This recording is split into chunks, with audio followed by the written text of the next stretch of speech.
Welcome to another exciting edition, extremely important edition of the Live Free Now show, bringing you the news, views, tips, and tools you can use to live a free, prosperous, and healthy life. Today, we are going to be talking about all of the factors that I believe, many other people believe, are going to lead to some major civil unrest. When thinking about the title of this video, I wanted to differentiate that I believe that the civil unrest is going to get worse because there already is major civil unrest, the likes of which this country hasn't seen in quite some time, perhaps since the 60s and 70s and all the anti-war protests and free speech movement, all that stuff. And we have not only just one factor or one circumstance or one historical phenomenon, we have a multitude that I believe are going to create a perfect storm for some major civil unrest. And I'm not just talking about further in the future. I'm talking about coming up pretty hot here, as in now, and it's going to accelerate immensely, especially with the election going on. So we're going to break all that down and give you some analysis and some deeper level analysis of all the things going on right now. And more importantly, we are going to offer some strategies and tips that you, your family, or your crew, and your community as well can utilize in order to make sure that when the shit hits the fan, because it's not a question of if, but when, and in fact, the shit is hitting the fan all over, you will be able to weather the storm and not suffer immensely. So, yeah. And first, I want to shout out Dr. Ron Paul. He is someone that was responsible for bringing a lot of people into the modern liberty movement. And it appears today he's having some health issues. It appears like it was a stroke during a live stream. The dude's like 85 years old. And even after the Ron Paul for President campaign in 2008 and 2012, he's still going with the Ron Paul Liberty Report. So that did happen. However, he's tweeted or shared some pictures from the hospital. He went to the hospital and he appears to be doing okay. So I just wanted to shout that out real quick. I want to invite you to follow along our podcast at livefreenow.show, livefreenow.show. We broadcast live, which is my favorite way to produce the content. We're going to be taking some of your comments as we go as well. And then we have the video available on YouTube. We're broadcasting live on the Conscious Resistance Network, and then it'll be available at livefreenow.show in podcast form. So definitely subscribe there. You can do iTunes, Stitcher, TuneIn, Google Podcasts. I think the Amazon Alexa stuff as well, all that good stuff. So without further ado, let's go ahead and get right to it. Here we find ourselves, September 2020, a pretty terrible year for most people. Although when there's crisis and catastrophe, there's also opportunity to grow, to rise above. So before we get into all of what's happening, all the bad stuff, I just want to remind people that every day we have an opportunity to change the way that we live. Every day we have an opportunity to leverage the circumstances that we find ourselves in and utilize them in order to fuel our momentum to live our best lives. So we're going through a great period of transformation right now. And really it's up to the individual on how this all plays out for them. There's a lot of people that are struggling financially, emotionally, psychologically. Relationships are strained. And there's other people that are thriving through this crazy, tumultuous time. So I just want to start by giving you the message that it really is up to you. You have the power to determine how this all pans out for yourself. You're very powerful people. And we really haven't begun to tap into the power that we have as free, beautiful human beings. So I'm going to keep that in mind. I think things are going to get a lot crazier and it's going to get a lot worse before it gets better.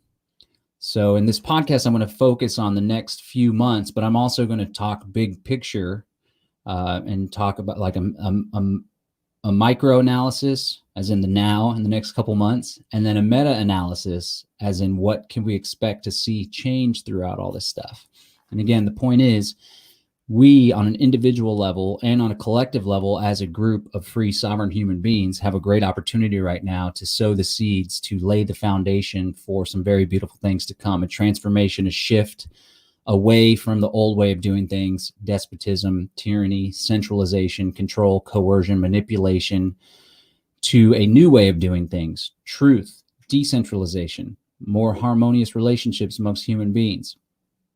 But oftentimes there's like a yin and a yang. So there's some destruction, right? There's a whole lot of destruction going on right now. But I want to call on you and challenge you to, instead of focusing on the destruction, and especially instead of participating in the destruction, I would like for you to focus on the creation and building beautiful things. So yeah, there's that. All right. So here's where we find ourselves. We are hopefully at the end of this plan scamdemic. But there's all this talk of second wave and this, that, and the other, and like Europe's experiencing a second wave. Who knows with the manipulation of the numbers? So we got the plan scamdemic going on.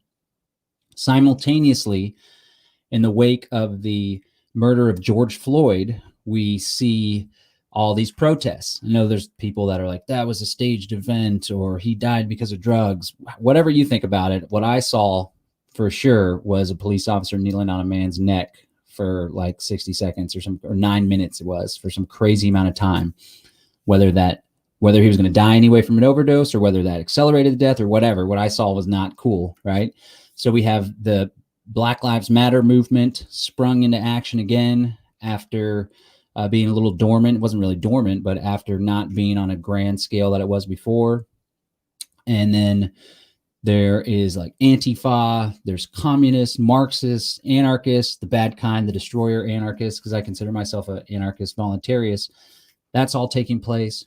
So you got the COVID pandemic, and all of the economic problems that come as a result of the government's response. Now, I want to make one thing clear. There's a lot of headlines and articles that say we're having these economic problems and issues because of the pandemic.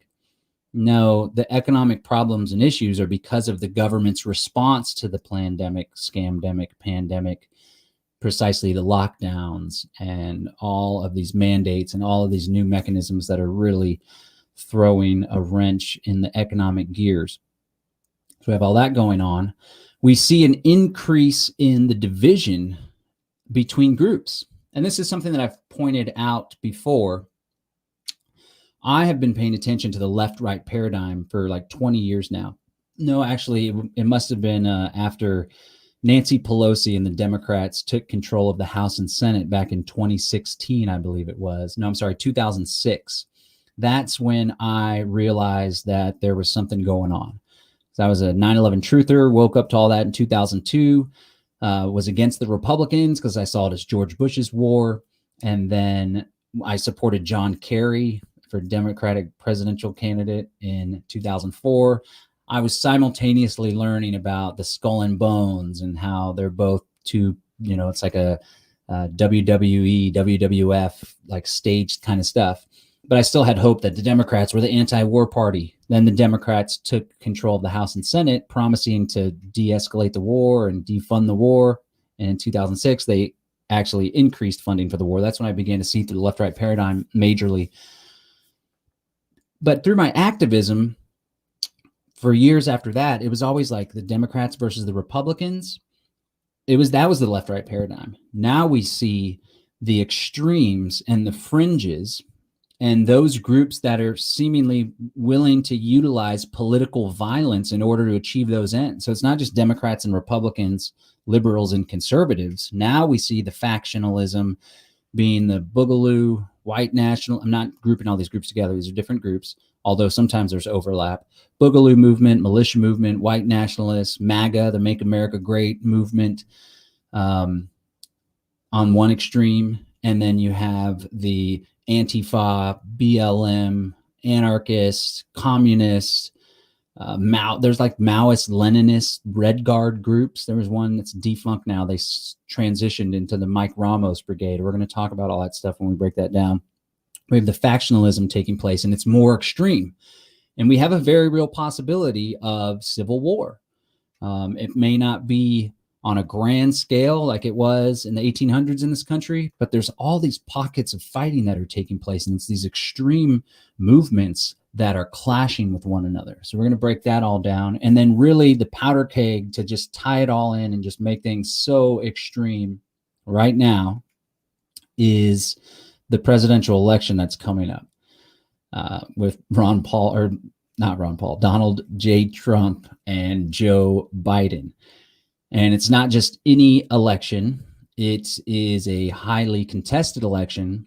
Although I think without fraud and stuff, I honestly think that Trump has a much more solid base, more motivated following. So I think without the manipulation, I think Trump's going to win. But here's the stage that's been set. There is already talk of election manipulation with these mail-in ballots that are being sent out in mass rather than having to be requested. There is all sorts of angst about whether or not Trump will allow for a peaceful transition, right? Because a lot of people, something that Americans take for granted, and again, I'm a voluntarist and anarchist, so this whole system is just really just undermines the whole quote that none are more hopelessly enslaved than those that falsely believe they are free, right? But a lot of people take it for granted in this country that whenever there's a transition of power, it's a peaceful succession that takes place. In a lot of countries, there's like coups and overthrowing this and not recognizing that and total chaos, right? Well, I have a feeling that we are going to experience that in this country. Trump has indicated that he's not going to do a peaceful transition. He wants to contest things. Things may end up in the Supreme Court, and there's going to be a huge period of civil unrest. And at the end of the day, if Trump wins or Trump stays in office, then the leftists and the extremists and the Antifa types are going to flip a lid and continue on this chaos, but it's going to happen on a more grand scale. If Biden takes office and Trump doesn't concede, then the whole MAGA community is going to flip out and freak out. And both, like these extremes I was talking about, they show up in their own way, in their own capacity. And there's guns and there is violence and there's clashing. And so the MAGA crews, more militia, conservative types, rugged individualist types, and they're willing to throw down, and they have thrown down. And we see all this stuff like Kyle Rittenhouse, and there's violence taking place now, as I said before, unlike the likes we haven't seen since the 60s and 70s when some major stuff was going down. And the government's always waiting in the wings, and the shadow government's always waiting in the wings to further expand their power and set a precedent that doesn't get taken away. And so all of these things are combined to really create the perfect storm, as I would say. So let's get down into each of those things a little bit more. And then we're going to talk about some tips and strategies. And one of the biggest tips to start with throughout these crazy times is to think strategically and to think analytically, right? So always be thinking like you're playing a chess game, not 40 chess for all the Trump folks out there that make excuses for his authoritarian behavior as though it's some sort of deep plan. But really think like you're playing in a game of chess and anticipate moves ahead, not just the moves of the enemies of freedom and those in power, the deep state, shadow government, whatever you want to call them. But think about how things are going to plan out in your neck of the woods, because this is all very different, right? It's a giant country with hundreds of millions of people in it. And folks that are in cities are going to have a different experience when shit hits the fan than folks that are in rural areas. Folks that are in more conservative, independent type people, they're going to have a different experience than people in the suburbs, right? Even different cities, right? Like the major meta cities like Chicago and LA and New York City are going to have a different experience from some smaller cities. And so you really got to know the lay of the land. and how the political climate is, and how the activist and the movement climate is, and what's taking place with the BLM in your area, and the possibility of rioting in your area, and which political faction has more power here and there, and is it conservative, is it Republican, are the Republicans in your state legislature going to side with Trump, are they going to resist from Trump? Really have an awareness of all of this stuff moving forward. I think really critically about it. So we're going to break down those different areas, and then we're going to get into the strategies and tips. I want to thank everyone that's tuned in. This is a really big live stream. We got 163 people that are watching on the various channels that we are live streaming to. So I want to thank everyone for tuning in, and invite everyone again to check out livefreenow.show, livefreenow.show, where you can subscribe to the podcast. Go to the Conscious Resistance Network as well, theconsciousresistance.com, and check out all of the alternative social media platforms that Derek Bros has set up, because the things that we communicate on this channel and on this program and with Derek Bros, and we got some guys in India that are laying down some anti-COVID stuff. We've already had some videos be censored. It's really only a matter of time before this channel gets pulled down. So I want to make sure that you guys are following us on these other outlets so we can stay in touch and we can keep sharing this great information with you. So let's just break down these different events a little bit more, and then we'll get into the tips and strategies. Okay, so COVID-19, man, this has really changed the game for a lot of people, and it has been a shakeup, the likes that this country hasn't seen in quite some time. I guess since 9/11 was a huge event. And the biggest problem, I think, with the COVID-19 that is leading to civil unrest, maybe there's a few different problems. One of which is the angst that people have. People are not able to go to church. Many people go to church every Sunday or as often as they can, and that's an outlet for community, for expression, for spiritual connection. People aren't able to attend weddings of their children or themselves. People have elderly parents in nursing homes they weren't able to see. Now, some of this stuff is letting up in certain areas, but a lot of it's still hardcore lockdown, especially in Democrat-controlled states. People aren't able to go to their weekly poker game that they let steam off. They aren't able to go to the bar. You know, just think about the climate in human relationships right now. There's so much stress and angst. And again, all of these different things, the COVID, the BLM, the left-right factionalism, and the election, it's all combining for this really nasty synergy. Like I like to call it a perfect storm of problems. And I believe that this whole BLM rioting and all these protests, they are empowered by the angst that everyone has. Because we've had this happen in the past with the Ferguson stuff and previous shootings, police shootings, and there's been little uprisings and protests, but it hasn't taken this scale, right? And I do believe that an element of it is contrived, right?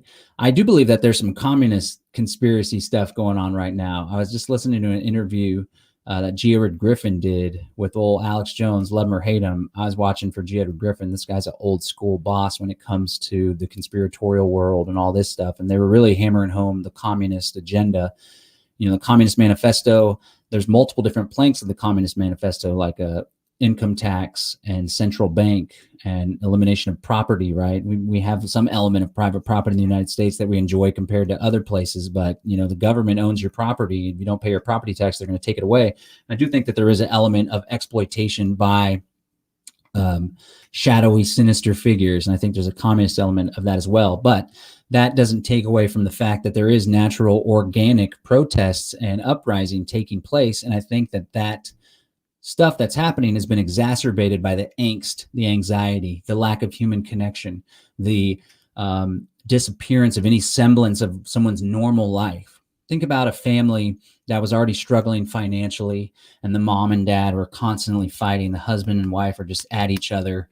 And the only thing that keeps the husband from absolutely snapping and going ballistic on his family is maybe 3 nights a week, he goes to the bar and he visits with his buddies and he drinks and he lets loose and he kind of relieves that little steam valve by drinking or whatever, the poker game with his buddies.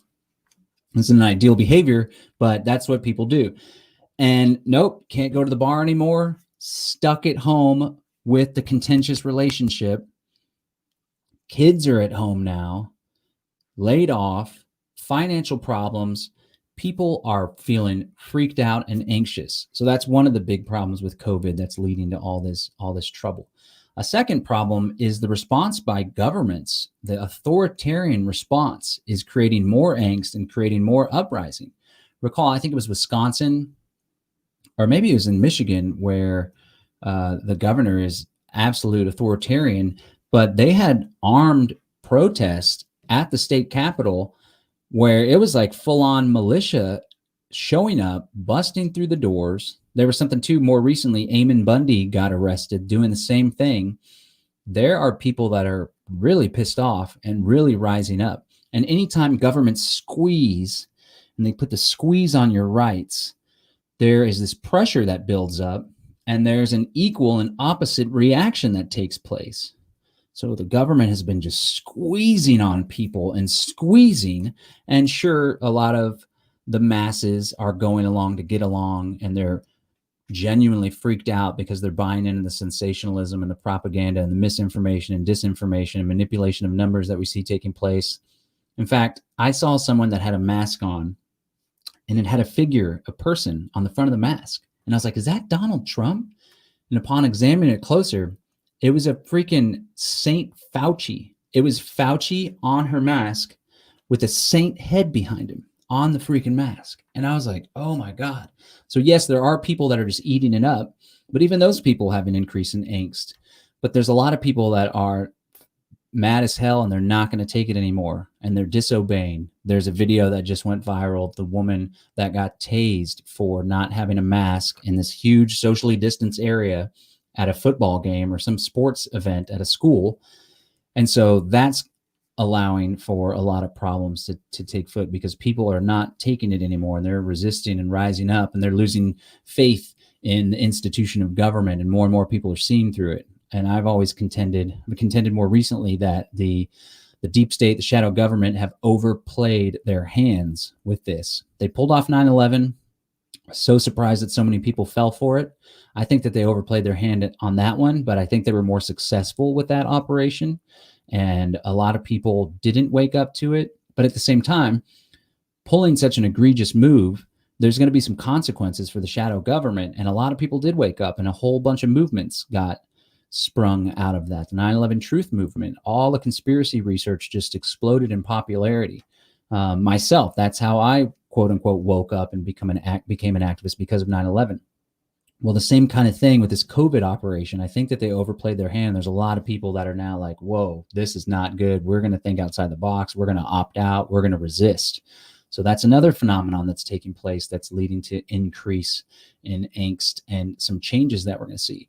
And then perhaps the biggest result of COVID is the economic problems.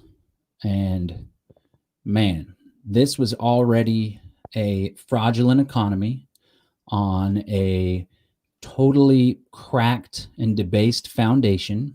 Right. Even, of course, Trump was always touting the stock market and done all this great stuff to the economy. But in reality, it was all an illusion. It was all a fraud, because he was simultaneously blowing up the U.S. debt.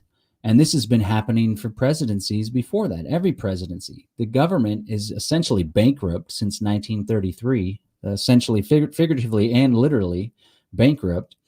And all of the money is funny money. It's inflated currency. It's quantitative easing. It's the discount window at the Federal Reserve Bank. And even though there's the semblance of growth in the economy and unemployment numbers and GDP, it's all BS and fraud, because the foundation of the economic house is cracked. And so you can try to prop it up by putting these big 2x4s that hold up the wall and all sorts of stuff, but it's in bad shape. It was in bad shape. We began to see that as a reality with the 2007 housing crisis. And the response wasn't to let these institutions that were over leveraged fail. The response was more funny money, more economic chicanery. simply kicking the can down the road. And coming up here in a little while, we're going to talk about survival tips and preparedness. And I really got my first understanding of all that in 2006, 2007 through all this stuff, and started researching that and what can we do and buy ammo and stock up on food, bug out plan, all that stuff. And then 2007, 2008 happened. And it was like, whoa, this is actually the real deal. This is actually happening. And so we see this a continuation of the same economic problems that we already experienced before, that was already happening throughout the history of this country, but now it's being exacerbated immensely. And what was the response of the federal government? To pump out trillions and trillions and trillions of dollars through the Federal Reserve Bank and the Department of Treasury. We got these $1,200 here and little pennants and pennies for the peons, pennants and pennies for the peons, PPP, the partnership thing, Paycheck Protection Program. But then there was trillions that were given out to the banks. And so here's what I think is going to be the biggest problem, which just so happens to be happening right after the election. All of these people lost their jobs because of the lockdown, not because of COVID, and are not able to afford their rent or their mortgage. And so there was a pause on evictions that took place at the local and state level. And there was this increase in unemployment, extra $400. Many people were making more money than they made at their job, which created a disincentive to go back to work, right? Then that ran its course. Some local governments kept with it. And then Trump, like wanting to win political points, issues some unconstitutional executive order saying that they are going to bar the evictions until the end of the year. And they're going to increase, I don't know, an extra $200 or something that's less than the $400. And so essentially when that dries up, which I think is at the end of the year, we are going to see a cascade of evictions. Evictions that should have already happened are going to take place all at the same time. And this is going to create a cascading ripple effect in the economy. People can't pay their rent. That means the property owner can't pay the mortgage. That falls back on the banks. And these are banks that are already over leveraged. So what's going to happen? Is the government going to do a whole nother round of $1 trillion bailouts? This is only delaying the inevitable collapse, the inevitable exposure of the total fraud that is the United States economy. And this is extremely problematic. They keep touting this big recovery and the unemployment is reversing itself. And it's not as bad as after the housing crisis. That's a positive thing, but still, at the end of the day, it's all built on fraud. It's all built on Paycheck Protection Program. It's all built on the EIDL, emergency relief loans. It's a bunch of new funny money that got injected into the economy, and sooner or later, the chickens are going to come home to roost, and that event can take place when all these people start getting evicted. So we have that all taking place. Not good, really troubling. And earlier I was talking about thinking about it as chess, foreseeing what is to come. Well, on this channel and a lot of other researchers, we've really been exploring this idea of technocracy.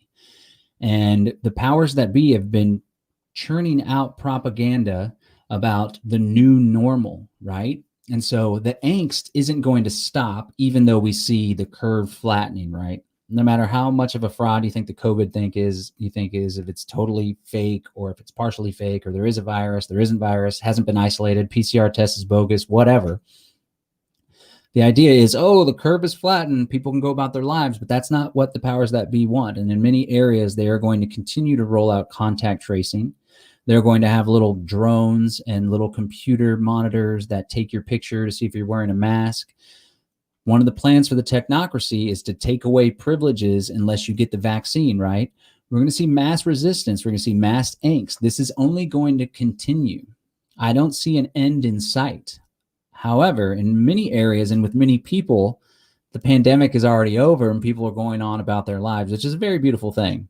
I see that taking place in Austin. I found a nice little enclave of businesses that don't enforce the mask, that don't hassle you and you don't come in with a mask. And it's a very beautiful thing. And I've seen two different bowling alleys. There was a huge league night, all older people pounding beer, no mask, smoking cigarettes during the break and not social distancing. And I was like, man, wow, that's great. There's been like this outdoor underground rave with 200 to 300 people that was taking place every Friday night in Austin, Texas. I went one of the nights and stumbled upon it and was like, oh my God, the pandemic is freaking over. This is such a beautiful sight. People dancing, sweating, not distancing, maybe like 1% of the people wearing a mask. Very beautiful thing. But the powers that be are going to hold on to this and get as much as they can, squeeze as much value out of this pandemic, plandemic, scamdemic as they possibly can. And that's only going to create more angst, more resistance, more rebellion, and more problems for everybody, really. On a bright side, it is, people are getting their wings, their civil disobedience wings. People that never would have broken the law are now defying the mask mandates, and they're going to their Labor Day barbecue at their uncle's backyard, swimming with the kids and all sorts of stuff. So that's a positive thing. All right, so that's everything going on with COVID. Now we have the BLM, the Antifa, the riots taking place. And I know so many people on this channel, I just saw out of the corner of my eye someone saying that the George Floyd thing was totally faked. I don't subscribe to that. I mean, it's possible. Anything's possible, right? And you see the evidence that people say, and they're like, George Floyd was in porn movies. And it's like, that doesn't mean that what happened was faked. So besides that, we are going to examine what's taking place in the real world, right? And what is taking place are mass protests. And it's not just mass protests. It's mass protests that are mostly peaceful, it seems, during the day. But when night falls, it turns into total chaos, violence, destruction, people being physically assaulted, buildings being burnt down, economies being just decimated and destroyed. Like in Minneapolis, apparently in Minneapolis, there's insurance companies that aren't paying out anymore because they just don't see any end in sight for it to be economically feasible. And they don't see the economy returning. New York City is in decline, has been in decline. California, Los Angeles, total decline. Portland, you had all this Chad stuff taking place in Seattle where they set up an autonomous zone. And then you have the Portland police that aren't really responding at all. And it's just total chaos. This is happening all across the country. Now, earlier I mentioned it's really important to be conscious and aware of what's going down in your particular local area. So, for example, this is stuff that you want to study, not just what you see on the news, not just what you see taking place in Portland or whatever, the big picture stuff that's talked about, but you want to study what's going down in your local area. So if you live in a major city, chances are there's been protests. Chances are some of those protests have gotten violent. Maybe the local police managed to squash it, right? So I'm in Austin, Texas. I'm on the outskirts of Austin, Texas, and we have a unique position where we have a very liberal, bordering on communist city government here in the city of Austin. They have really, the city is in decline with homelessness and crime and the property tax and everything. They're still trying to increase, but we have a Republican governor. And so the Republican governor is trying to step in, push back on the homelessness stuff, push back on the anti-police stuff. And it's a unique situation. So again, it's important to be conscious of your own situation. So I'm fully aware that there are protest movements in Austin, and the good bulk of them are being carried out by this organization called Austin Justice Coalition, which is it's similar to BLM, but it's its own thing, right? And there's even this one prominent leader of the organization. And this is more of a mainstream anti-police brutality, racial equality movement. They host protests that are peaceful. They work with the city government in order to reform things, right? Like they just did a whole defund the police thing and cut a significant portion of the Austin Police Department budget, like 33%. Everyone's all freaking out about that. But I'm like, man, I've been paying attention to this for the past 15 years and the budget was extremely inflated. So maybe it got knocked down to more of a natural place. I don't know, but people freak out about everything. So I'm conscious and aware that there's that group, right? And there were some friends of mine that were like, hey, we want our kids to go to this protest and we want them to participate and see what it's like and participate in this Black Lives Matter thing, right? Because whether you think it's a fraud or communist or George Soros or not, this is a phenomenon that's taking place in this country right now. And there are people that aren't getting paid by George Soros or aren't some Illuminati conspiracy that are genuinely interested in seeing greater equality and seeing a reduction in police brutality, especially against African Americans and minorities. And so I cautioned them. I was like, hold on, let me go just research what the protest is all about before you take your kids to some protest. Because taking your kids to one of the protests organized by Austin Justice Coalition would be a safe bet. There's people there that are chilling, and it's not chaos, riots, and craziness. But I went and looked up the protest, and sure enough, it was organized by a group called the Mike Ramos Brigade, who are taking the name of a Latino black guy that got killed by the police. It wasn't a justified shooting, in my opinion. And this is a group that I would describe as an Antifa group.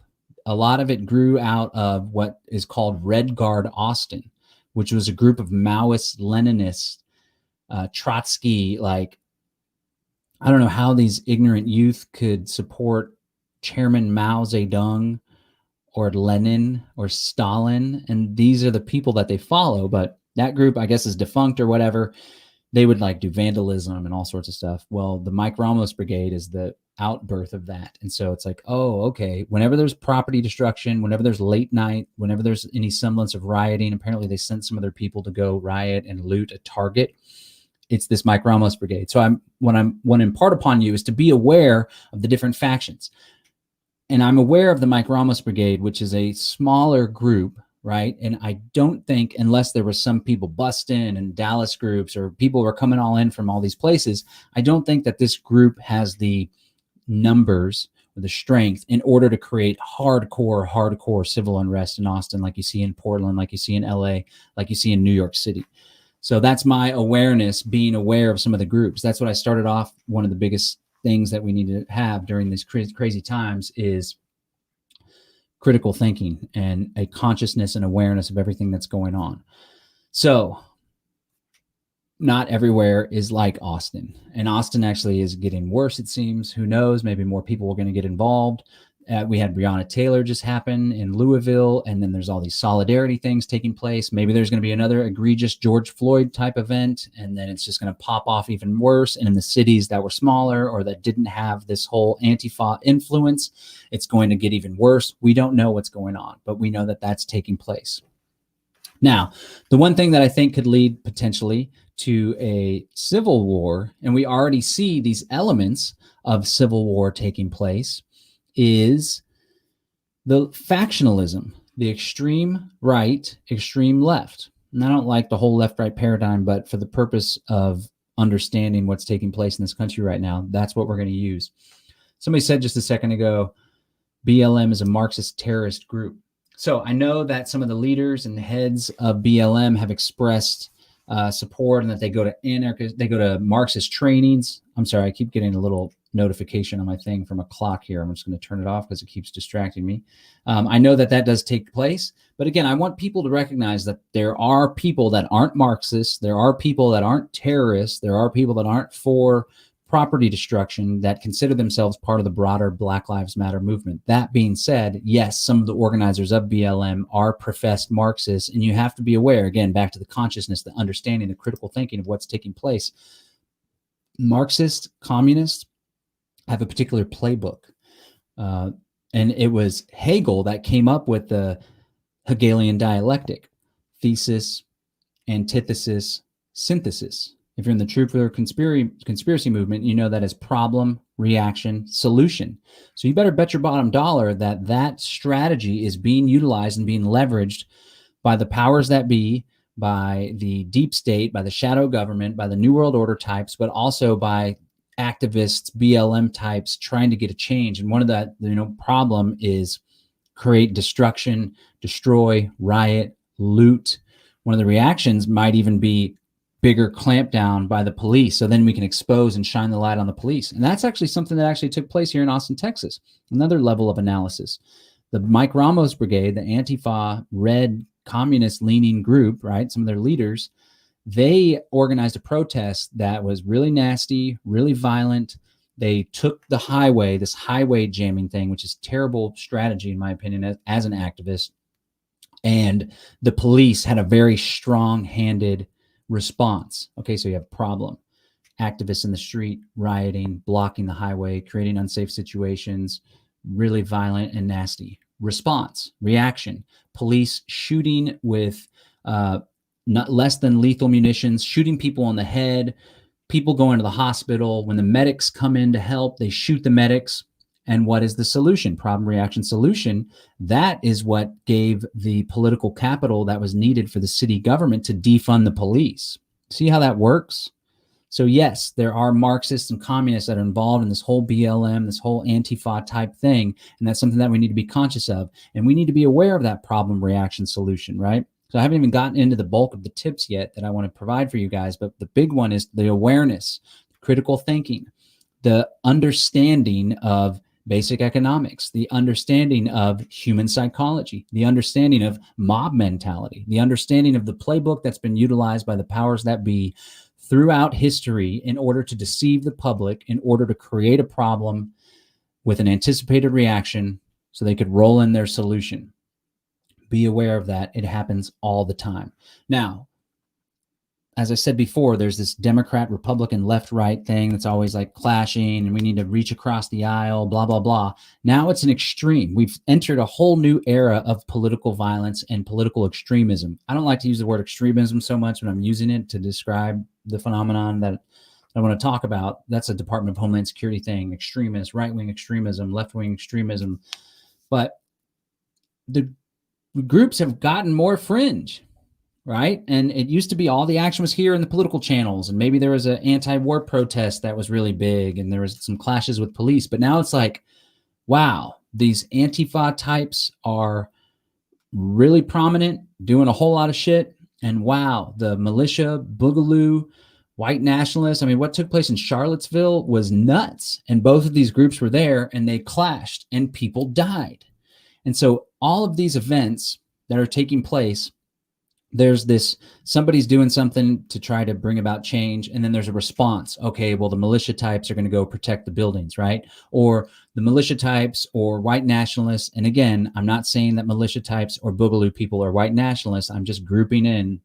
I'm making a grouping of the right thing that's more extreme, more prone to violence, political violence, more fringe, and the left thing that's more prone to political violence, more fringe, right? So the folks in Charlottesville, the right-wing white nationalists, racists, go and have a big rally in Charlottesville. Boom, there's a left reaction. We see that taking place big time, often with different events, and it's only going to get worse. And both of these groups are heavily armed, and both of these groups are organized, right? I think that there's some conspiracy taking place at the top and there's some direction, although it's not all George Soros, folks. It's not that simplistic. Okay. It's not all a conspiracy where it's George Soros and the communists and the freaking Rothschilds working together and they are steering every single bit of Antifa activity that's taking place. There is organic shit taking place. And perhaps that's what people ought to be most concerned with. The fact that this is real deal, whether it was influenced through social engineering and programming and the media, mainstream media, schools, universities, and all these radicals and stuff or not, it's happening right now and it's taking on a life of its own. Same thing on the other side, life of its own. More people are being inclined to take up arms, to fight back of the unrest and everything. And you have the current president, Donald Trump, that is stoking and adding fuel to the fire. Remember early on in his big rallies in 2016, there'd be a protester that would shout, blah, blah, blah, blah, blah, blah. And he'd be like, get them out of here. Oh, clock them. Back in the day, we'd beat them up. And there would be protesters that would be escorted out and the followers would punch the dude, right? So Trump is really adding fuel to the fire. I've always, whenever those things would happen, it would remind me of like a fascist Nazi video where there's a big rally taking place and then there's someone that comes and protests or tries to disrupt and they beat the living crap out of them. I don't know if anyone's seen those clips from Nazi rallies. There was a Nazi rally in the United States of America in New York City, actually, maybe back in the 40s or 30s, where that very same thing happened. That's the clip that I'm thinking of. And we see this kind of stuff happening, you know, and in Spain, Spanish Civil War. in the communist revolution and the Soviet Union getting set up. There's all these different factions that fight with one another. The communists always fight against the fascists, and the anarchists come in and maybe team up with one side or the other. And then when it's all said and done, whoever is the prevailing side, the communists, they'll kill all the anarchists and stuff. This takes place throughout history, and everyone reads about it in a history book thinking like, oh, that was something that happened 50 years ago, 100 years ago over there. Right? That happened over there. It's just some thing we read about and we learned about. And nobody understands that it could happen here. And in fact, it is happening here. This is happening here right now in our country, in the United States of America. And it is concerning. It's not good. And it's only accelerating and escalating. And we all need to be aware of it because it's all going to come to a big head, which brings me to the next point. The election that we have coming up. It's going to be highly contested. The stage is already being set for some sort of constitutional crisis. And if Trump is elected, the radicals and the leftists and the BLM and the Antifa and the extremist anarchists are going to ramp up their activities. On the other side, if Biden gets elected, MAGA country and the militia types and all of the boogaloo folks are going to flip out, and it's going to be a problem. There could even be some military involvement. All of the left Democrats and Pelosi and Biden and Eric Holder, I saw this video as a compilation of all of them, and they're all like, we're concerned that Trump's not going to vacate the White House and he's going to utilize the military. He's going to continue to maintain leadership over the military and not going to allow this transition. This is all coming up. It's happening right now. And so there's never been a better time than now to get prepared. And in fact, should have been getting prepared a long time ago. And so now we're going to get into the portion. I didn't think I'd spend 45 minutes on analysis, but now we're going to get into some tips, some strategies, some practical real world things that you can do to protect your family, your community, your crew, yourself if you're solo. And these are really important things that we ought to be really conscious of and we need to start doing. And hopefully some of you have already been doing it and you're already way ahead of the curve. There's an old saying that the best time to plant a tree was 20 years ago and the next best time is today. Same is true about getting prepared. So the first tip that I already just broke down a whole lot is having an awareness, thinking analytically, thinking critically, playing chess with life and being aware of what moves are to come. The next big tip, which is super important, is to squad the fuck up. Okay? Squad the fuck up. If you live in a suburban area and you don't have that ranch on the outskirts of town or a few hours away you can go to, and you may have to weather the storm in the suburban area, we're going to talk about other properties and bugging out in a second. Make sure you have a relationship with your neighbors. Find the people that you can rely on. Chances are there's people that are like you that have the same beliefs. Maybe they're fishermen, maybe they're former law enforcement, or they have guns or whatever. Find those people. Chances are if you live in the suburbs, there's a lot of ninny types and softer type people, right? But still, somewhere in there is the guy with the boat in the front and the garden in the back and the guy with the whatever, the America flag, so on and so forth. Build relationships with these people. You know, it's the type of thing where if you have a garden or you have chickens in your backyard, you give a token of appreciation. You give gifts. You bring the eggs over. You bring the pot roast over or whatever. Build a relationship. Yes, a lot of people are afraid of COVID, but the people that are so damn afraid of COVID, you don't want them to be in your squad either way, right? You want the people that are like, oh, yeah, I don't wear a mask, so on and so forth. Start hanging out on the driveway, drinking a beer, and bonding and building a relationship, because when shit hits the fan, you are going to want to have a crew. Okay. Here's the part of the video where I plug Freedom Cells, a great way to find people in your area. If there's not people in your area, we have a manual that gives you some tips and strategies on how you can go recruit people, where to recruit people, where to find the others, where to find like-minded people. But as is, there's over 4,200 people that belong to the Freedom Cell Network that are conscious of what's going on and that are ready to do something about it. Solutions-oriented people. Squad up. The Freedom Cell concept is to find approximately 8 people of like mind that you trust, that you want to work with. Work on common goals with them. Some of the common goals that we encourage people to start with are to have an encrypted communication channel, ideally have an off-grid communication channel, whether it's shortwave radio, ham radio, CB radio, to start storing food and working together to store food. We're going to talk about food production here in a second. And to have firearms and know how to use them safely and proficiently, and to work on getting the same caliber gun, right? Bullets, ammo's going for 50 cents to $1 right now, 80 cents a round.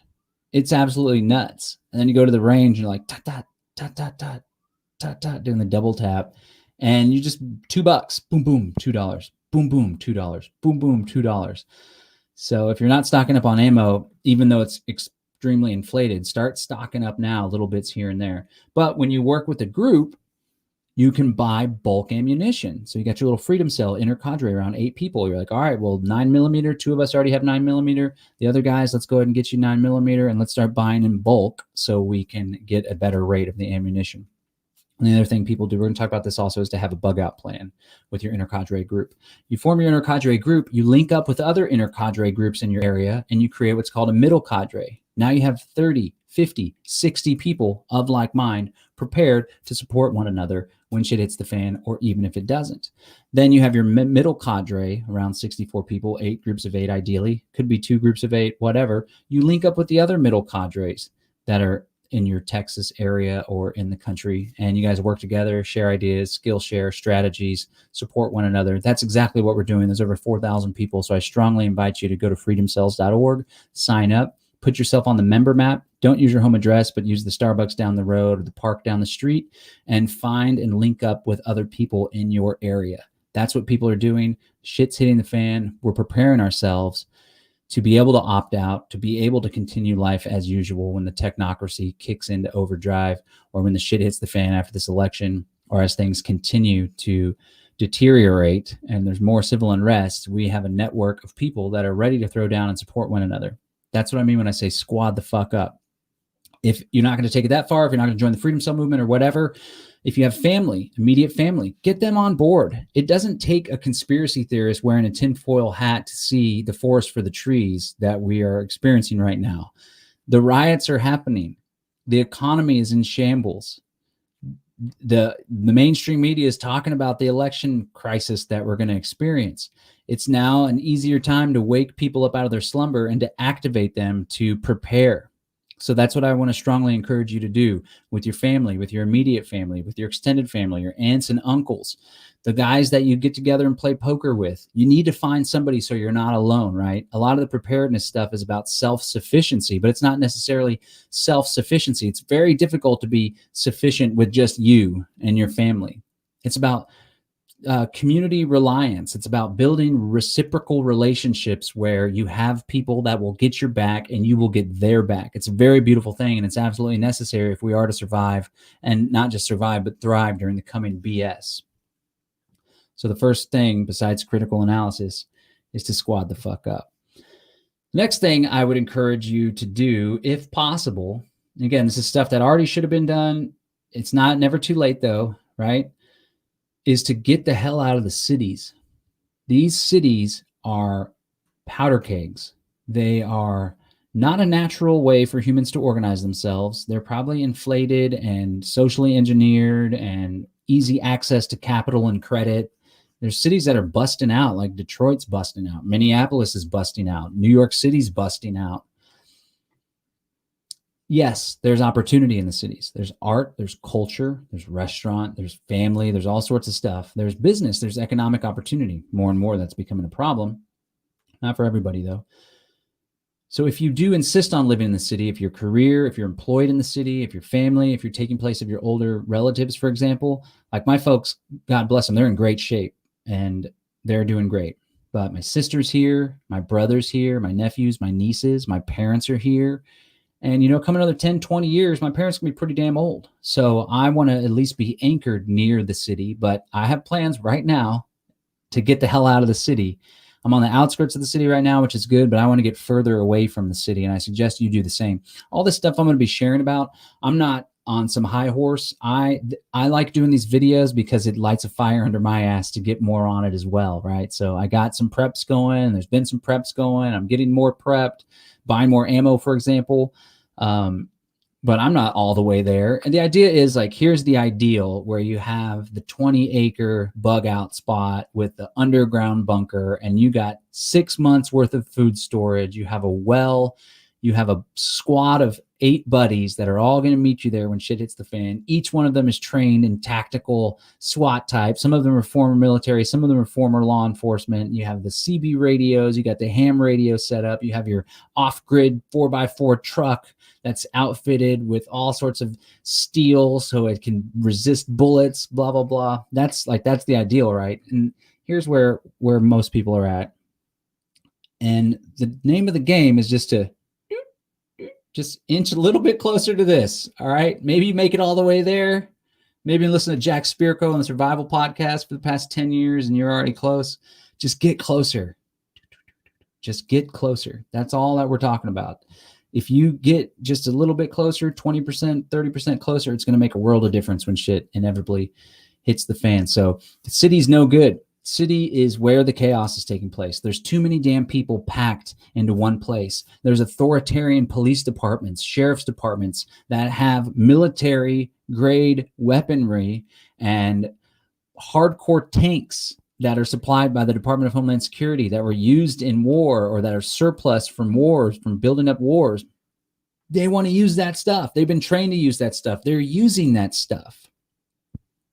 The city is where there's a lot of people that aren't prepared, that are just lemmings, la, la, la, la, la, watching mainstream media, going along to get along. They don't have a consciousness of what's to come. They don't have a consciousness of how to prepare for what's to come. When shit hits the fan, these people are going to freak out. And again, the first tip was to think critically, to think about chess. Put yourself in the shoes of a father who has not done any preparation, who doesn't have any food, who has a newborn and a couple other kids. Shit hits the fan. He's been out of work for 6 months now. He doesn't have any preps. He doesn't have any food.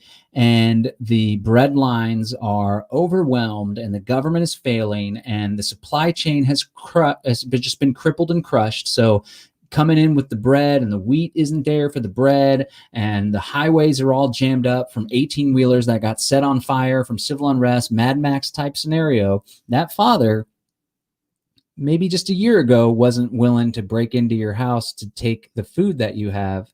But now that his children are struggling to nourish themselves, you can bet your ass that he's going to be doing things that he never thought possible. So you need to be prepared for that. You need to be squatted up.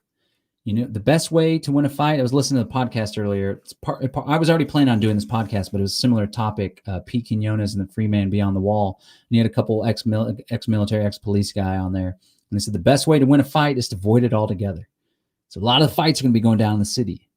Get your ass out of the city. At least 45 minutes, right? You can still maintain the benefit of the city, the work, the arts, the culture, visiting your family, friends, whatever, but get the hell out of the city for where you live. Now, it doesn't have to be sell your house, move out of the city. It could be keep the house, keep the life. Again, since 2006, I've been like, shit's going to hit the fan. And then a few years went by and then we went through the 2007, 2008 housing crisis and like shit didn't hardcore hit the fan. Again, they just like reinflated the bubble. It's all funny money. And I realized like, maybe it's just going to be this soft decline. But I never anticipated COVID, rioting, police brutality, BLM type stuff, and Trump and this crazy contested election. But it's also possible that this is just like, boom, and we roll through it, right? And then maybe 20 years or 10 years down the road is the whole chaos, civil war, total crisis scenario. I don't know. So you don't necessarily be drastic and just ditch everything and you have equity built up in your home and you sell it and you move out. So if you're already established in the city, one thing you can do is buy the plot of land. You know, you get 45 minutes outside of major cities, you can get yourself 5 acres for $150,000, $100,000. Not everyone has that ability to do that, which is why it's extremely important. And I need to emphasize this and hammer on this more, right? The topic, the tagline for the show is bringing you the news, views, tips, and tools you can use to live a free, prosperous, and healthy life. I always bang on the freedom. That's my passion. That's where my heart is. Health is my business, and natural health and health freedom is critically important. But I'm also way into prosperity and have managed to really grow the revenue of my business and grow my income pretty dramatically out of necessity and out of sheer will, wanting to have a better life for my children, not live in poverty ever again. But when you have money, you have more choices and you have freedom. Money won't make you happy. Money doesn't bring you happiness, but it makes it a lot easier to pursue happiness, and it gives you more choices. So if you're working, if you're still employed, do whatever you can to provide so much value to the company that you're next in line to get a raise. Do whatever you can to start that side hustle so you can start stashing money aside, even if it's Uber Eats or whatever. You are going to want access to capital in order to protect yourself, in order to have more choices and more freedom of movement, in order to have more mobility. If you had shitty credit, get your freaking credit cleaned up. Sure, we all want to pay cash. We don't want to be slaves to the banks. We don't want to pay interest, whatever. But again, it's all about freedom. It's all about movement. It's all about choices. Somebody that lives in the city, they're renting an apartment, their income is crap. They've been spending their time since this lockdown started watching Netflix videos and moping and fucking around on Facebook. That's not a good position to be in. You're stuck. You could barely pay your $1,000 rent, your $1,500 rent. You don't want to be in that position when shit hits the fan. You don't want to be in that position now as shit is hitting the fan, when it's going to hit the fan worse. Got to get a side hustle. Work your ass off. Learn some new skills. Don't have any skills, don't feel like you got much to offer the world, go to trade school and learn to be a freaking electrician. This buddy I went to high school with, his younger brother, he's an electrician. And it's like, oh, yeah, that's cool. He's an electrician. Now he's posting pictures like of the work that he's done on these mansions. He's an electrician and he caters to wealthy, massive houses, and he gets paid bank. Point is, you're going to want to have extra money. They'll give you extra choices. One of those choices would be, and again, I don't know what's going to happen. Maybe I do know that shit is inevitably going to hit the fan. It's not a question of if, but when. So does it happen in November? Does it happen in December? Does the Supreme Court get involved? Does all this stuff come to a head? Is there another George Floyd-like event that takes place? Whatever. Is there a world war? Do people see the United States in a position of weakness? Does Joe Biden take office and all of a sudden these other countries are all pissed off and their ego bruised, the world leaders, because Trump was beating them up on trade deals or whatever, and now they see the U.S. is weak, and so they attack? Does Trump start pulling troops out of the Middle East, and then the other countries see an opportunity to set up the regional hegemony that they've been trying for? Because that's what's taking place in the Middle East. It's the United States wants to have a preeminent position in the Middle East, so Russia and China can establish hegemony, which is essentially the power, like a monopoly on power in a certain geographic area.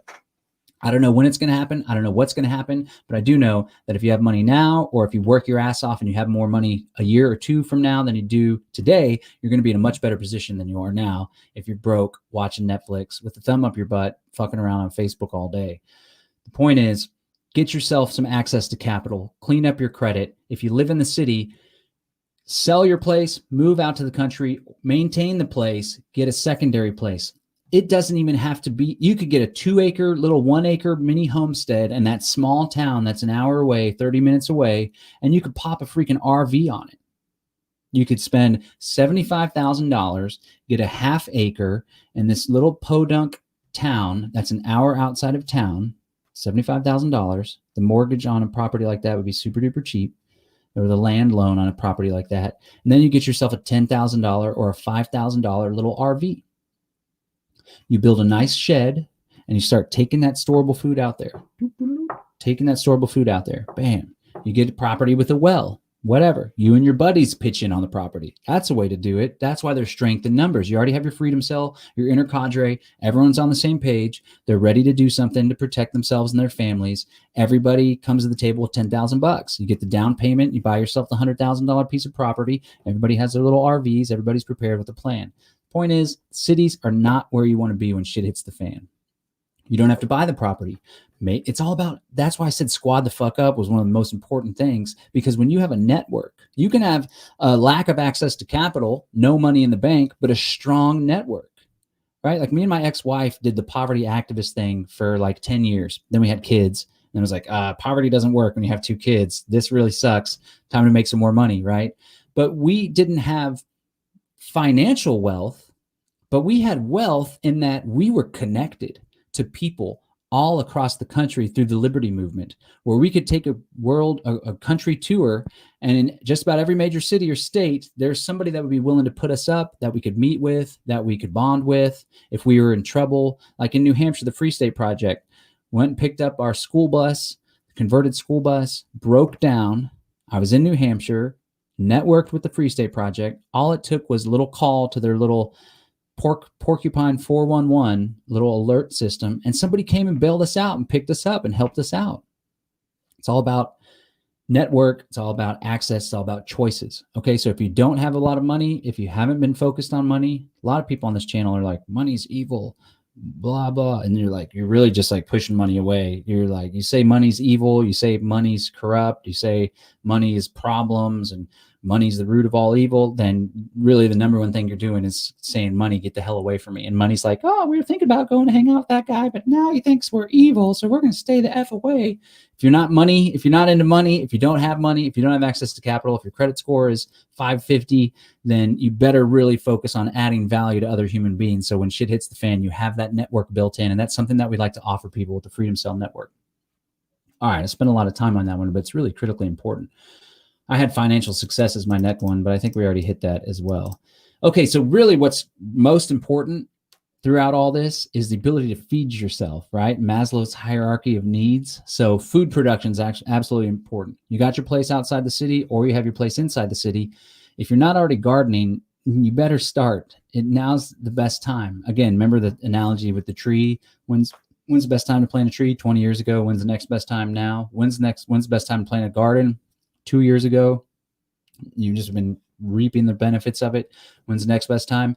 Now. It's not the easiest thing to take a plant from seed to fruit. It sure is easy to grow okra here in the state of Texas, and tomatoes are damn easy, but corn and some other stuff, I was never able to turn corn from seed to fruit. Never able to do it. I think it was a pollination problem or something. But get yourself a garden. If you live in an apartment, get yourself a container garden on your back patio. Fill the whole damn thing with little containers, little pots, multi-level, and grow some damn food.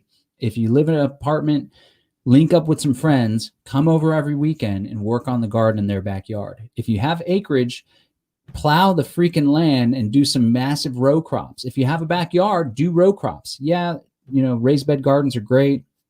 Hugelculture, aquaponics, but the easiest thing is to till the land in rows and to plant in the ground. When it comes to gardening, one of the most important things is the soil nutrients, cultivating, maintaining healthy soil, composting, churning up that compost, mix it with the plant matter, with the old dry leaves, with the shaved grass, turn it up, get yourself a nice brew and augment the soil with the compost, and then you'll have some really beautiful things. You need to be doing the food production. You need to be actively growing your own food. Another great tip is every time you go to the grocery store, so let's say you go to the grocery store once a week. Every time you go, let's say you spend $200 at the grocery store for your family.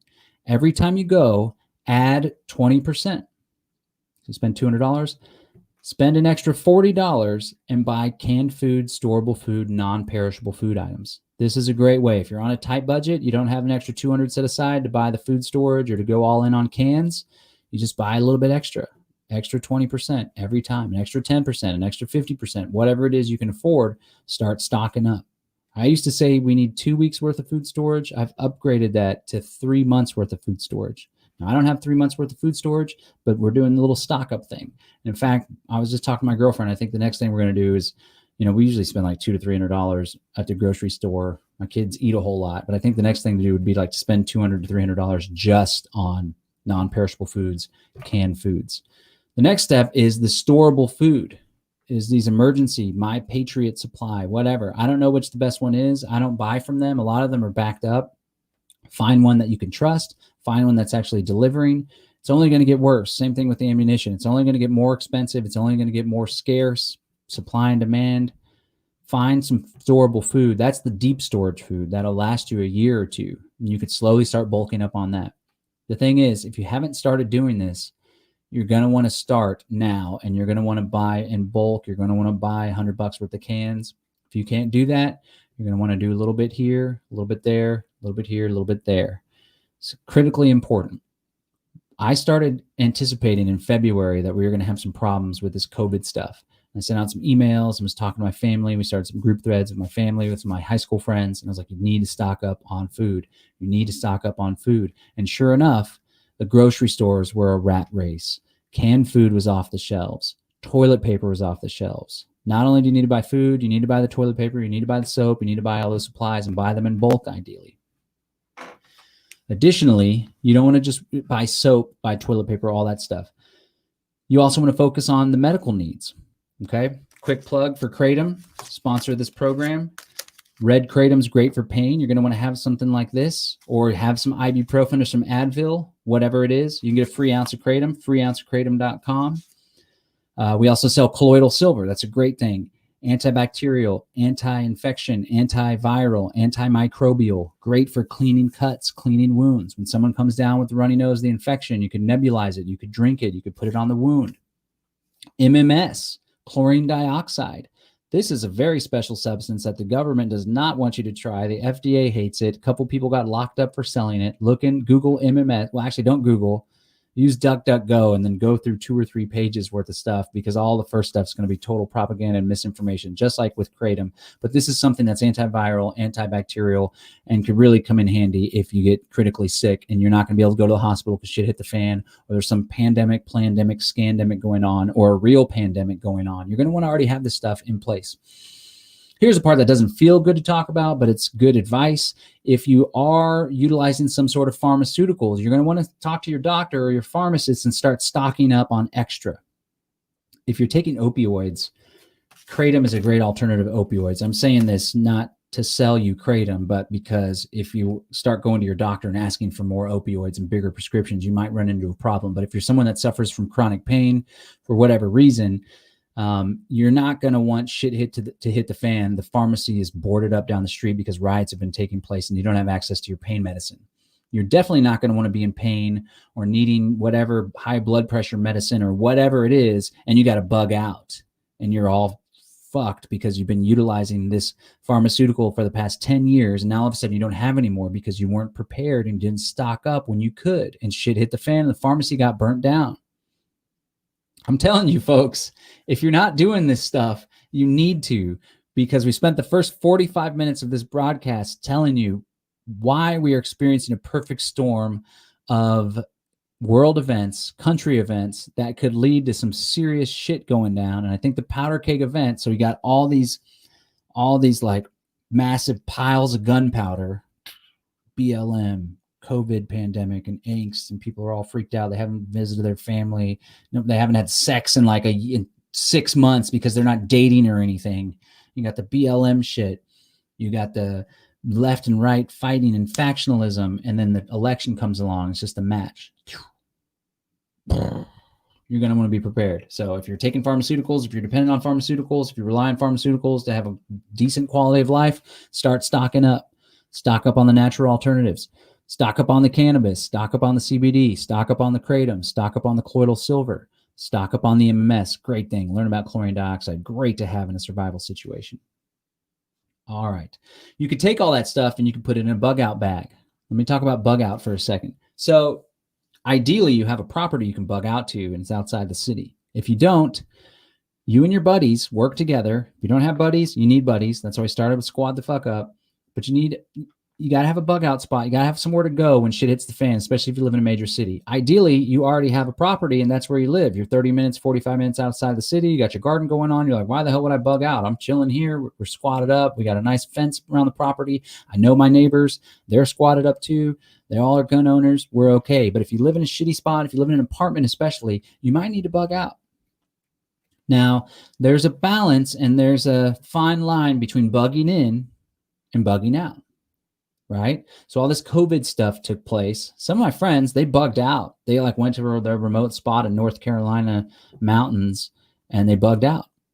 But then it's like, okay, well, this seemed pretty calm. Maybe we didn't need to bug out. We could have bugged in, right? And so if you have the privilege of having a spot to bug out to, then makes that choice a little bit easier. If you don't have that option, get that option. If you don't have the money to get it, if you don't have the access to capital, then clean up your credit and get that option. But if you have to bug in, then you need to get your preps there. You need to make sure your house is fortified. You need to get your security camera. You need to get your extra locks. You need to get your food storage, cool, dry place. One tip on water storage, I didn't mention water. This isn't a good long-term solution because the plastic will deteriorate, and most of the plastic jugs probably have BPA. But every time you have a milk jug or an orange juice jug, you finish it, you fill it with water. Ideally, you're not drinking tap water and fluoride, right? So you got your ProPure filter, water filtration system, and you fill it up with water and you put it in the bottom of the closet in a cool, dark place. Now you want to cycle these through because the water will start to deteriorate and the plastic will leach in, right? So this isn't going to last forever, but here's another way to stock up on food storage to save money. Or you get yourself those big 5-gallon jugs, store them in the closet, store them in the garage, whatever. So that's a tip on water. Now, there's certain phenomenon that would lead you to bug out and to go out and venture out in the world. So again, COVID, that maybe wasn't necessary to bug out. It was like a soft tyranny, soft lockdown. We haven't fully experienced financial calamity that I think that we will experience.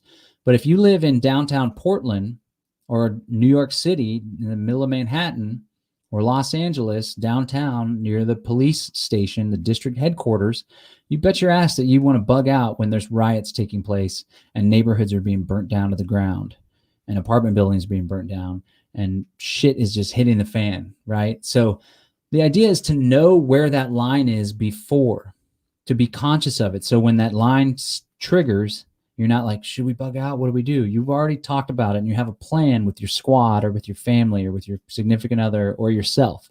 You already know in your head what phenomenon needs to happen. What's the criteria for what it's going to take for us to bug out, right? Now, this is again why the freedom cells are a really great thing, because you find 8 people, chances are maybe one of them has a property on the outskirts of town. Or one of them has a property inside of town, but it's not in suburbs or downtown or an apartment complex. Or if it's not in your group of 8, then it's in your middle cadre of 64 people. For the people that are watching in Austin, Texas, I want to do a quick plug to invite you tomorrow at 3 o'clock at Indra's Warehouse. It's a church. We're going to be hosting a Freedom Cell Summit. We're also going to be live screening it. We're going to be screening it on Zoom. You go to freedomcells.org, register, and then go to the events. You can find it there. Or if you're on Facebook, find me, John Bush, and check out my profile page. The idea is to squad up and to create this environment and this situation to pre-plan, pre-operational planning. So when shit hits the fan, we have a community that we can rely on that can support us and we can make stuff happen for. So that's the bug out. In addition to a bug out plan, you're going to want a bug out bag. Some people call this a 72-hour bag. It's a backpack, sturdy backpack.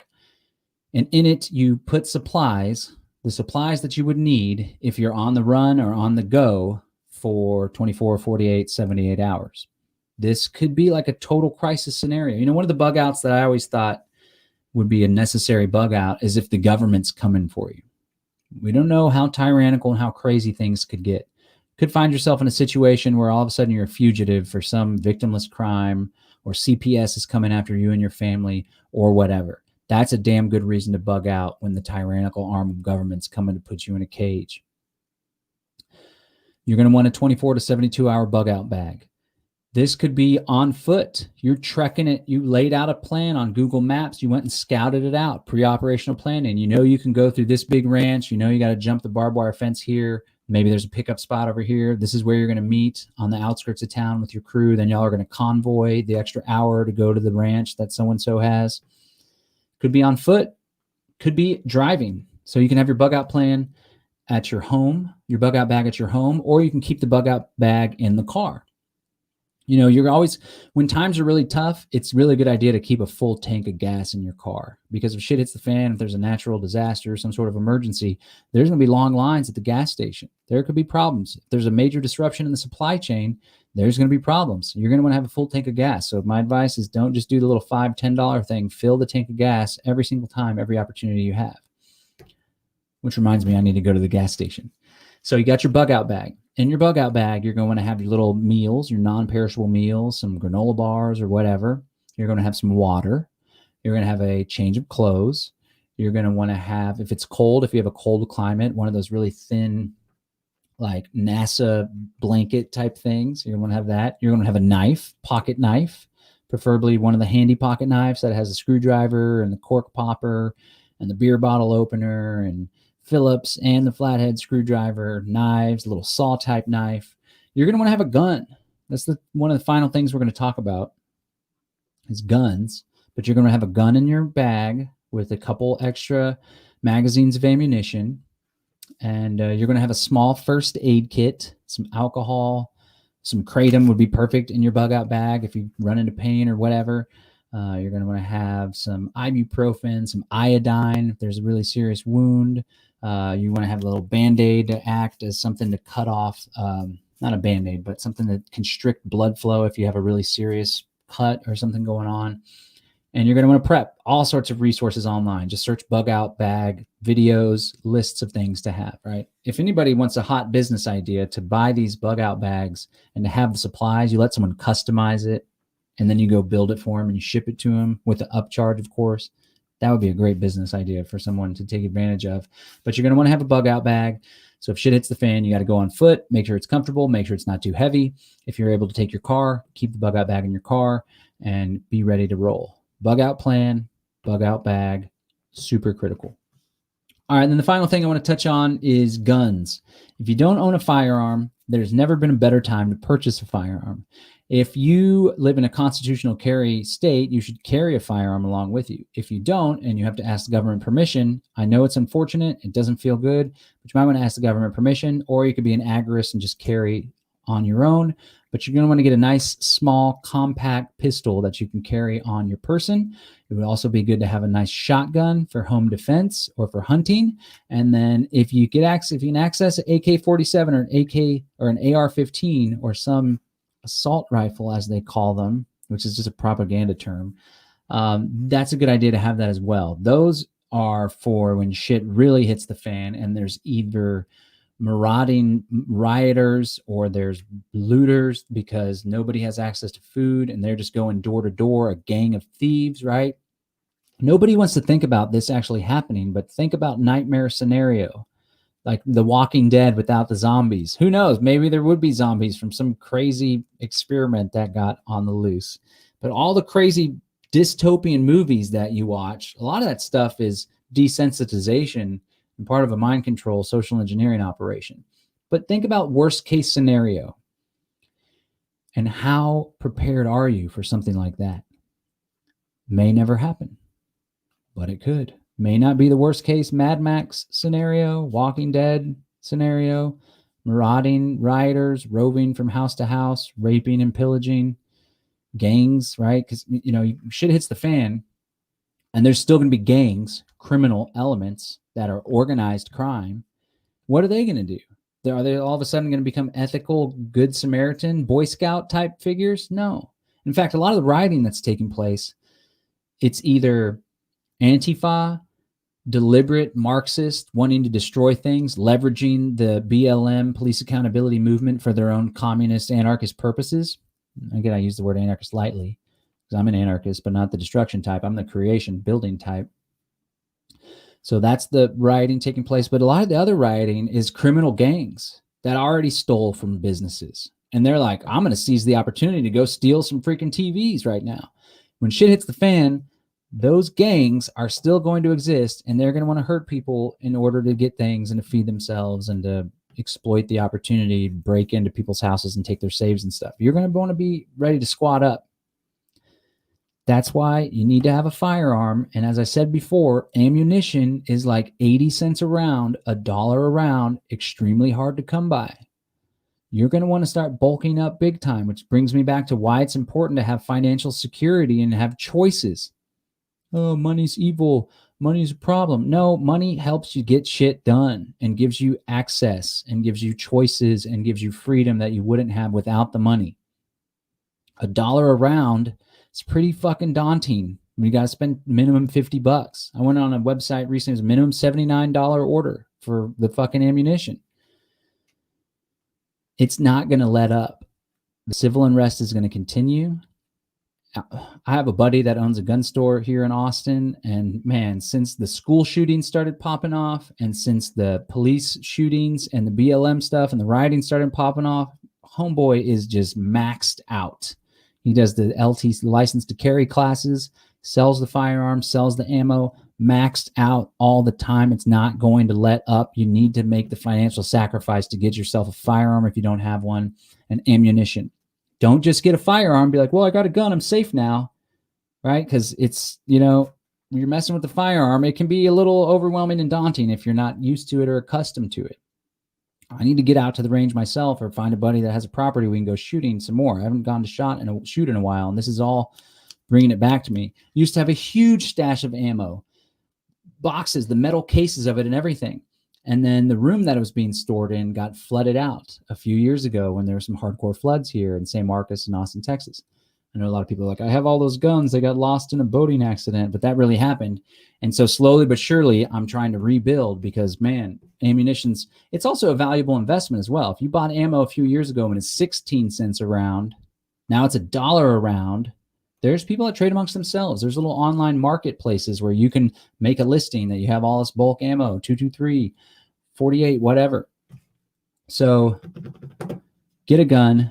Don't just get a gun. Learn how to use it safely and proficiently in defense of yourself, your family, and your community. Link up with someone in your community. Again, it goes back to community and network, the Freedom Cell Network. There are people that know guns. There's people that do training. There's former military, former law enforcement. There's people that have squatted the fuck up. Link up with these people.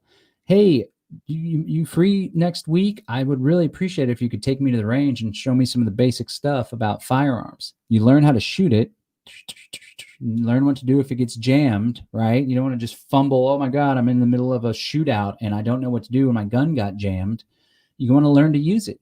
Then, ideally, you learn to use it tactically in defense of your home, in defense of other people's homes, in defense of the gang that's roving, going house to house.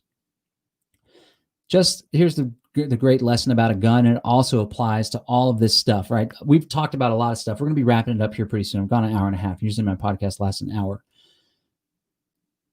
There's an old saying about guns. It's better to have one and not need it than to need one and not have it. The same is true about all of these preps that we've talked about. It's better to have the bug out spot outside of the city and not need it than to not have the bug out spot and riots pop off down the street and the convenience store down the road is getting burnt and looted, right? It's better to have the extra medical supplies and the bug out bag and not need it than to not have it and need it. It's better to have a squad. Squad doesn't cost you money. Squad doesn't cost anything. Squad costs you building trust, adding value, right? When you have a group, you want to build shared value based on shared values. So if you're watching this video, chances are you're hip to some of the stuff that I've been talking about. I strongly invite you to go to freedomcells.org and join our squad. We've managed to build a squad of over 4,000 people, and I would very much love for you to be a part of it. All right. I don't think I'm going to go through the comments. The comments have been popping off. We got 234 people. A lot of people have stayed. Usually these videos have 70 to 100 people when I'm live. So this is a very hot topic. We're going to keep it going. I'll bring you more tips. We'll bring other people down on this. This is important, super important. And shit's only going to get worse. So let's recap real quick before I let you go. And again, I want to thank you. I want to invite you to livefreenow.show, livefreenow.show. Please subscribe to the podcast. On that website, you'll find links. It's also down in the show notes in the description on the YouTube video. You can subscribe on iTunes, Stitcher, Google Podcasts, all that good stuff. You can go to livefreenow.show and follow me on Podbean. So here's the recap. We find ourselves in September 2020 in a big old pile of shit. Not just one pile of shit, multiple piles of shit. In fact, we're practically surrounded by shit. But to get spiritual with you, it's that shit and that manure that allows beautiful flowers to spring up. So as I started on a positive note, We find ourselves in very tumultuous times, but these are times of transformation. And Lord knows there are some very powerful people that want to transform our reality into a technocratic, top-down dictatorship on a global level. But guess what? They utilize lies and deceit and problem reaction solution and force and coercion in order to achieve their goals. So there does exist this group of people, and man, they are advanced in their agenda. But there also exists the beautiful people that are listening to this transmission live or on the podcast. And we have a different vision of what that transformation could look like. And it isn't a top-down hierarchy, control, despotism, tyranny.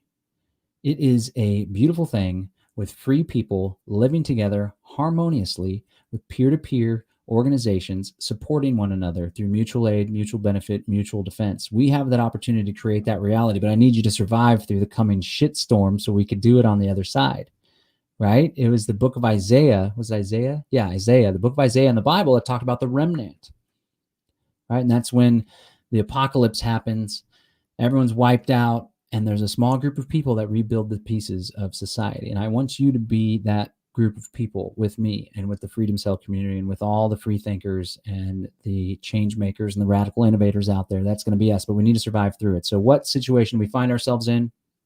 We have COVID-19, pandemic, plandemic, scamdemic. People are anxious, not visiting family. Their grandparent or their parent passed away and they weren't able to be there by their side, holding their hand when they passed. They weren't able to have a funeral. They weren't able to see their child get married. The child had to get married on some Zoom call. They haven't been out in the dating pool. They haven't been getting laid. They're feeling anxious. They got laid off, not getting laid, got laid off instead. That's bad. The government's clamping down, crushing, squeezing, and we're seeing an equal and opposite reaction of people rising up and resisting and pushing back and fighting. There's tasers going on. There's armed militias storming the Capitol buildings. It's all happening right now. We have the perfect storm for a financial crisis, the likes of which we haven't seen since the Great Depression, and we did have unemployment, the likes of which we hadn't seen since the Great Depression. You have Trump unconstitutionally pushing some executive order prohibiting, as the CDC prohibiting evictions. Pretty soon, when that dries up, when that ends, there's going to be a whole lot of evictions. There's going to be a whole lot of commercial real estate and residential real estate that is going to somehow get wiped off the books. It's either going to be more funny money or some banks are going to fail. It's probably going to be more funny money. It's just going to be kicking the inevitable can down of the financial collapse. I used to tell my dad back in 2006, Dad, you got to invest in silver. You got to invest in gold. You got to pull your money out of stocks. The economy's going to collapse. The economy's going to collapse. The economy's going to collapse. And he would say to me, John, I could go up in the attic right now and get a book written in 1978 called How to Profit from the Upcoming Financial Collapse. And I was like, oh, maybe I'm exaggerating. But then I realized, after learning more about Austrian economics, it's the same damn collapse. It's just been exacerbated and just reinflated. It's all artificial funny money. That's going to come to a head. We have all that taking place simultaneously. We have BLM, Marxism, communism, anarchism, Antifa, protest, righteous indignation, anger, freaking out in the streets, and riots. The freaks come out at night. Shit gets really nasty. Entire cities are getting burnt down. Maybe that's an exaggeration, but entire city blocks are getting burnt down. Minneapolis is screwed. Insurance companies aren't paying out on the policies anymore because there's no hope of recovery. Detroit was already decimated from the 2007 to 2008 housing crisis. LA is going down the shithole. New York City is going down the shithole. Chicago is like a freaking gangland movie in its reality. This is all happening, rioting. Simultaneously, we have the extreme polarization. It's not just left versus right. The Democrats and Republicans yelling at each other, and Democrat-Republican voters are very ticked off at one another, but they still will shake hands at the family dinner. No, it's people that are disowning their children or their parents because they support Donald Trump. Not only is it that, but it's also hardcore right extremists, militia, white nationalists, white separatists, Boogaloo movement, MAGA country that's all fucking bought into Donald Trump. They literally think he is the second coming of Christ. And these people are willing to throw down, and this group of people has thrown down. Again, I want to be clear.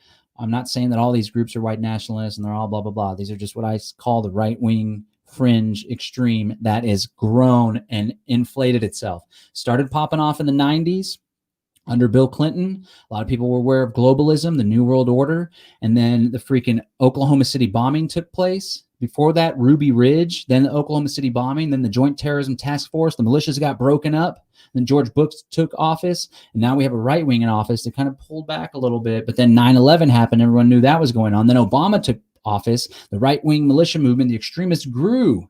We don't want Barack Hussein Obama. He's a Muslim. He's not a U.S. citizen. That grew, right? And then Donald Trump took office, kind of an outgrowth of that and the whole InfoWars Alex Jones thing. Alex Jones had a significant role in putting Donald Trump in office. And now that entire movement has come out of the woodwork, and they're loud and proud, and they have the freaking president is part of the crew, essentially. Now we have that same reaction. The leftists went to sleep during Obama. Now we have Trump, who's hardcore right and has some very nationalistic tendencies and some semblances of fascism. And the left radicals are all fired up. You got George Soros pumping money in. You got communism. You got Marxism. You got the BLM movement that's just all set up perfect. You got Antifa being designated as a terror organization. You have cities that are completely falling to this control of these rioters. Police are standing down. The Democrat city government isn't doing anything. That's all happening right now. And what do we have coming up in a month or two? In just a month? Like a month and a week? Month and 2 weeks? We have one of the most contentious elections ever. I started paying attention to politics a little bit back in 2000. Anybody remember the Hanging Chad? The presidential election between Al Gore, globalist, George Bush, globalist, the same Clinton Bush crime family that's just been running the country for the past 20 years. That was heated. That was contentious, but it was nothing like we're experiencing today. Donald Trump has indicated that he may not be down for a peaceful transition of power. He never actually even said that. In fact, that's just what the media is running with. He didn't say, I'm not down for a peaceful transition of power. He's very clever with his words, however. But we're set up for a situation where if Donald Trump loses, he may not vacate the presidency and may maintain control of the military. He's got some generals on his side. The military loves Donald Trump. If that were to happen, these left extremists that are already ready to fucking rock and roll, they're going to freak out and they're going to exacerbate their problem, their destruction. If Biden wins and takes power, this whole right-wing MAGA, militia, boogaloo, this whole thing's going to freak out just the same. So we're basically damned if we do, damned if we don't. We're caught between a rock and a hard place, and it's going to be really bad. It's going to be really bad. It's right around the corner. So what are we going to do about it? We're going to watch? Are we going to freak out? Are we going to do nothing? No, we need to be proactive. If you haven't been prepping now, the time is to prep now. As we said already, just like with planting a tree, best time to do it was 20 years ago. The next best time is right now. So let's just run through the preps real quick. Before we finish, we talked about squatting up, meeting your neighbors if you live in the suburbs, joining the Freedom Cell community, freedomcells.org, freedomcells.org. Join over 4,000 like-minded people that think very similarly to you, that know it's a big fucking scam and there's a conspiracy going on right now, and they're solutions-oriented, wanting to squat up and do something about it. Join the Freedom Cell Network, meet your neighbors, link up with your family. Family's ready to listen. It's not a conspiracy. There's rioting going on. Trump may not leave office if he loses. The whole election could be a fraud. It's all, the stage has been set. If you can, get out of the city. Cities are powder kegs. Cities are unnatural human institutions. That's where all the drama goes down. That's where the rioting's taking place. That's where authoritarian police exist. That's where they have their tanks. That's where they've been funded by the military and DHS for years. A drug war. It's not good. You're going to want to be financially successful. Get a side hustle. Provide value for your employer. Ask for a raise. I know it seems out of the ordinary. Provide so much value, bring in so much new revenue that they have no choice but to support you and give you a raise. Set up the side hustle. Sell shit online. Sell whatever, survival gear, whatever there's a market for. Go do Uber Eats. Get yourself some extra money so you have more choices and more freedom. Money doesn't bring you happiness, but it makes it easier to pursue happiness. Food production is absolutely critical. Maslow's hierarchy of needs. We're not going to do anything if we're starving. Grow your food. Get your container garden if you're in an apartment. Get Food storage, buy long-term food storage. Make sure it's a company that can actually fulfill on the orders because they're back ordered like a mofo. When you go to the grocery store, spend an extra 20 to 25% on non-perishable foods. If you don't have an extra $250, $500 to just buy it all up and get stocked up, then every time you go, spend a little bit more money, buy a little bit more canned food, a little bit more non-perishable food. Before you know it, you'll have a nice stash. Grow the garden, bulk food storage. Don't forget about the medical needs. Don't forget about the toilet paper. We got Kratom here. It's great for pain, super affordable, good for a bug out bag. If you take opioids, if you take pharmaceuticals, make sure that you start stocking up now. Talk to your doctor, talk to your pharmacist. It's going to be important that if shit hits the fan, things are chaotic and you got to bug out, you do not want to have to experience withdrawals or experience life without the pharmaceuticals you've been dependent on for the past 5 to 10 years or longer. High blood pressure, anxiety medicine, whatever. Ideally, you get off that stuff, get yourself in a natural place so you can weather the storm without that. But if you are still using those, you're going to want to have them if shit hits the fan, no matter what. Colloidal silver. Chlorine dioxide, MMS is a great thing to have. Bandages, iodine. Get yourself a bug out bag. Get yourself a bug out plan. Work with your squad. Work with yourself. If you need to get out of the city, if the tyrannical thing's coming down, if people are getting rounded up, whatever, if the riots are coming down the street, the marauding gang is roving through, going house to house, raping and pillaging, you're going to want to get the hell out of the city. You're going to want to have a bug out plan predetermined. If you don't own firearms, get yourself some guns. If you do own firearms, buy more ammunition. Super expensive right now. Should have been buying it all along. Now it's 80 cents, $1 a round. Doesn't fucking matter. It's only going to get more expensive. It's only going to be more scarce.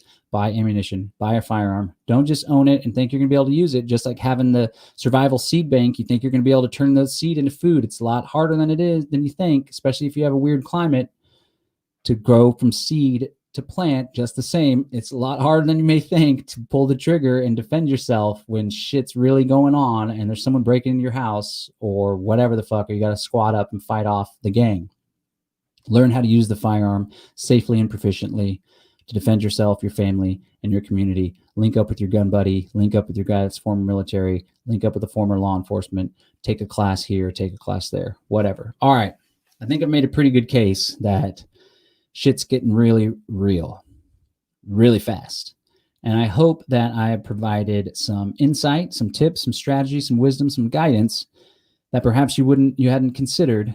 And again, it's not just a YouTube video to watch and then, hey, honey, I saw that guy, John Bush, sound like a really lively conversation. No, it's time to act, right? So join us in the Freedom Cell Network. Take some notes. Don't just take I'm not the expert on survival. I've just been in this game for quite some time, right? I'm not fully prepped. All the stuff that I talked about today, I'm not nearly close to all that stuff. As I said before, this is the survive. This is the bug out. This is the guy that has the reinforced pickup truck. He's got ammo that could squad an entire platoon. He's got his buddies ready to meet him at the squad bug out plan that has the backup battery supply, the diesel generator. May not be able to get here, but here you are with 2 tomato plants in the backyard, a 22 pistol with just a small box of ammo. And you're like, oh shit just got real. The idea is to inch yourself closer to the total squad up, to the guys that you see on the reality show, which we're watching, by the way. What's it called? The Preps. We rate your preps. Just get closer to this, okay? And we're all here. Let's talk in the comments. Let's support one another. Join the Freedom Cell Network. You don't need to, not everyone has access to this, that, and the other, but you do have access to people and human relationships. And at the end of the day, that's one of the most important things that we can have in this times of crisis. Whew. All righty. Thank you so much for tuning in today. This has been John Bush on the Live Free Now show, bringing you the news, views, tips, and tools you can use to live a free, prosperous, and healthy life. You can find us at livefreenow.show, where I invite you to subscribe to the podcast, where we're bringing you some pretty important information. All right, we're going to end this 1 hour and 43 transmission. Thank you so much for tuning in. If you're watching live or if you're tuning in the podcast, much love, peace, and freedom.